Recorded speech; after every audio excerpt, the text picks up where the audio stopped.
عزیز طلباء و طالبات، ہم فیض احمد فیض کی غزل کا مطالعہ کر رہے تھے.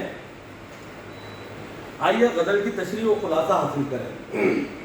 غزل ہے: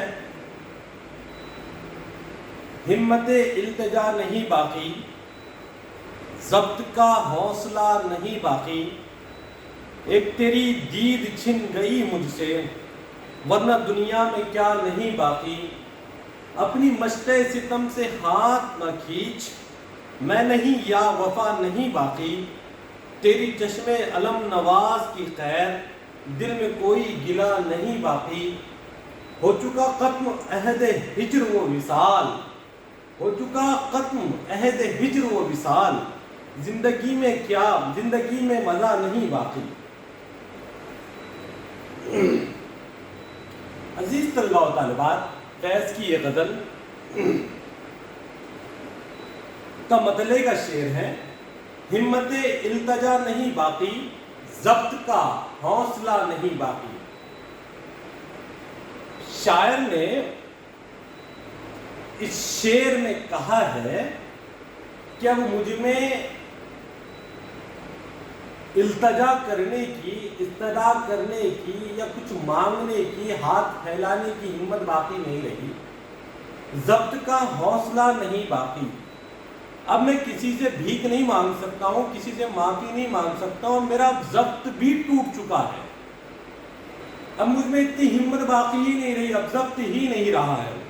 ہمت التجا نہیں باقی، ضبط کا حوصلہ نہیں باقی، کہ اب مجھ میں نہ ضبط کا حوصلہ ہے اور نہ التجا کی ہمت ہے.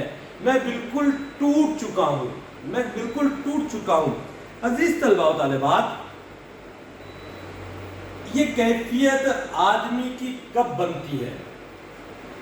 آدمی متضاد کیفیات کا شکار ہوتا ہے. یہاں پر ایک تو آدمی پر اگر کوئی بہت زیادہ ظلم ڈھا دے تو آدمی اس سے ہاتھ پاؤں جوڑ کر، منت سماجت کر کر، التجا کر کر، آو بکا کر کر، معافی مانگ کر چھٹکارا حاصل کرتا ہے.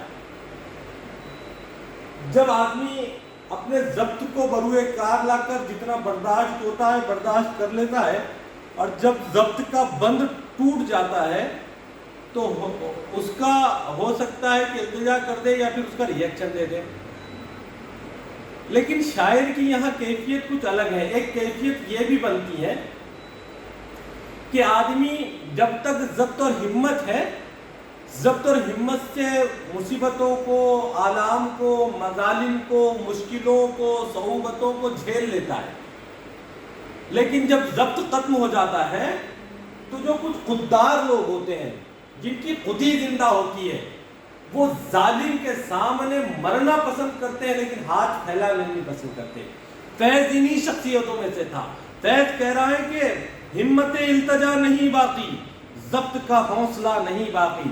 میں مانتا ہوں کہ میرا ضبط ختم ہو گیا، ظلم سہ کر، مصیبتیں سہ کر، مجھ کو مظالم سہ میرا ضبط کا بند ٹوٹ گیا، میرا ضبط، میرا صبر، میرا تحمل ختم ہو گیا. لیکن اس کا مطلب یہ بھی نہیں ہے کہ میں لوگوں کے سامنے ہاتھ پھیلاؤں، میں التجا کروں، معافی تلافی کروں، میں اپنے گناہوں پہ نادم ہو جاؤں. یہ ضبط کا، ہمت التجا نہیں. التجا اب یہ اس اسٹیج پر ہوں کہ میں التجا کی بھی ہمت میں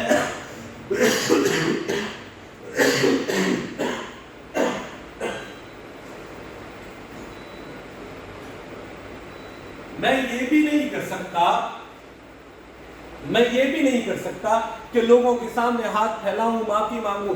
ہمت التجا، مجھ میں ہمت ہی نہیں ہے کہ لوگوں کے سامنے ہاتھ پھیلاؤں. میں اتنی شرمندگی کے اندر گر نہیں سکتا. ضبط کا حوصلہ نہیں باقی. اب مجھ میں ضبط کا بھی حوصلہ باقی نہیں رہا ہے. ایک تیری دید چھن گئی مجھ سے، ورنہ دنیا میں کیا نہیں باقی. ایک تیری دید چھن گئی مجھ سے. شاعر کہہ رہا ہے: اے میرے محبوب، اے میرے محبوب، تیرے دیدار کا حق مجھ سے چھین لیا گیا. اب مجھ کو یہ اختیار نہیں کہ میں تیرا دید کر لوں. ایک تیری دید چھن گئی. جب سے تیرا دیدار ختم ہوا، میرے لیے دنیا میں سب چیز ختم ہو گئی، میری خوشی اور میری دید کا سامان ہی تو تھا، جب تو ہی نہیں تو میرے لیے دنیا صفر ہو گئی، دنیا کی کوئی چیز میرے لیے باقی نہیں ہے۔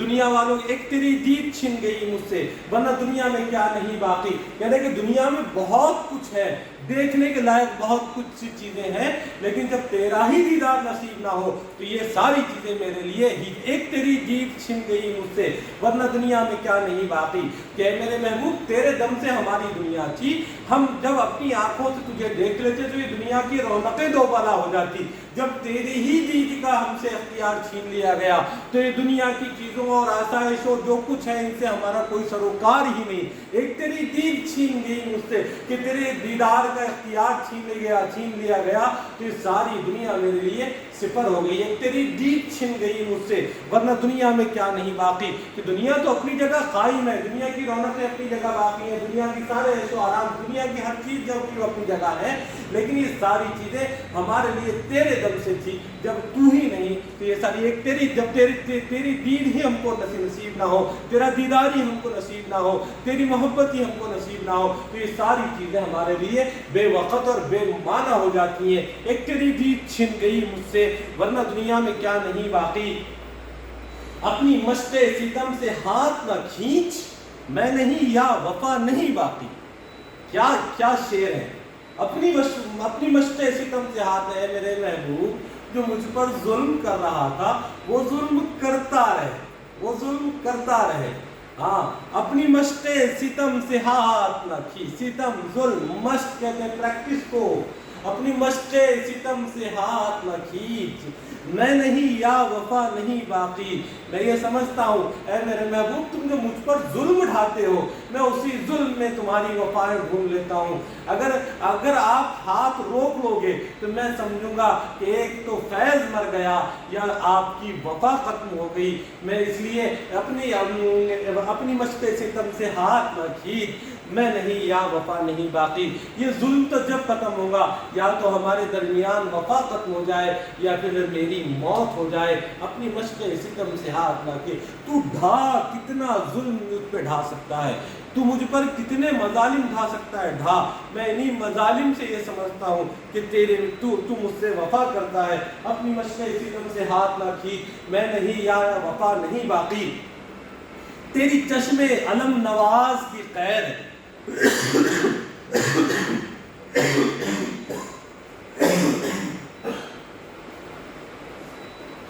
تیری چشم علم نواز کی خیر، دل میں کوئی گلا نہیں باقی۔ تیری چشم علم نواز کی خیر، چشم آنکھ، علم دکھ، نواز دینا، یہ خیر اے میرے محبوب۔ دیکھیے فیض نے اس شعر کے اندر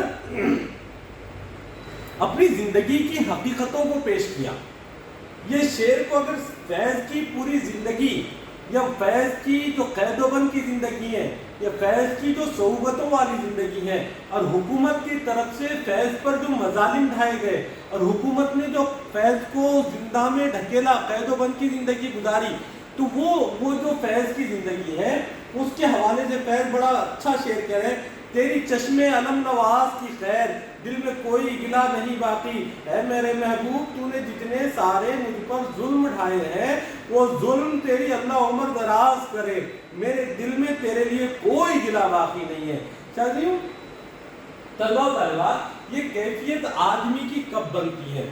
جب کسی آدمی کو کسی چیز سے بے انتہا محبت ہوتی ہے، وہ اپنے محبوب کی طرف سے کہا کتنے بھی ظلم سہ لے اسے وہ ظلم نظر نہیں آتا۔ ہاں وہ یہ سمجھتا ہے کہ میرے محبوب کی طرف سے جو مجھ پہ ظلم ڈھائے جا رہے ہیں اس میں بھی میرا محبوب حق بجانب ہے۔ تیری چشم علم نواز کی خیر، دل میں کوئی گلا نہیں باقی۔ کہ میرے محبوب آپ نے جتنے ظلم اٹھائے ہیں وہ مجھے سب قبول ہے، میرے دل کے اندر آپ کے لیے کوئی گلا شکوہ نہیں ہے۔ ہو چکا ختم عہد ہجر و وصال، زندگی میں مزہ نہیں باقی۔ شاعر نے آخری شعر میں کہا ہو چکا ختم عہد و ہجر و وصال، کہ جو ہمارا عہد تھا کہ جدائی کا، وصال کا، کہ کتنی مدت تک جدا رہو گے اور کب وصال ہوگا، کہہ رہے کہ جب ہجر اور جدائی کا یہ تعلق ختم ہو گیا، یہ عہد ختم ہو گیا تو اب زندگی جینے کا مزہ ہی نہیں. یعنی شاید اس وقت عہد و بند زندگی کا کہا تھا کہ کبھی جیل میں رہتے کبھی واپس آتے. ہجر و وصال ہو گیا ختم عہد ہجر وصال. کہ جیل میں زندگی کے نشیب و فراز یہ زندگی جینے کا مزہ دیتے ہیں. ہجر و وصال کا کرب، ہجر و وصال کا چسکا، ہجر و وصال کی تڑپ، محبوب سے ملنے کی تڑپ، محبوب سے جدا ہونے کا خوف جو زندگی کے اندر مزہ دیتا تھا، یہ سارا جب ختم ہوا تو زندگی کا مزہ ہی ختم ہو گیا.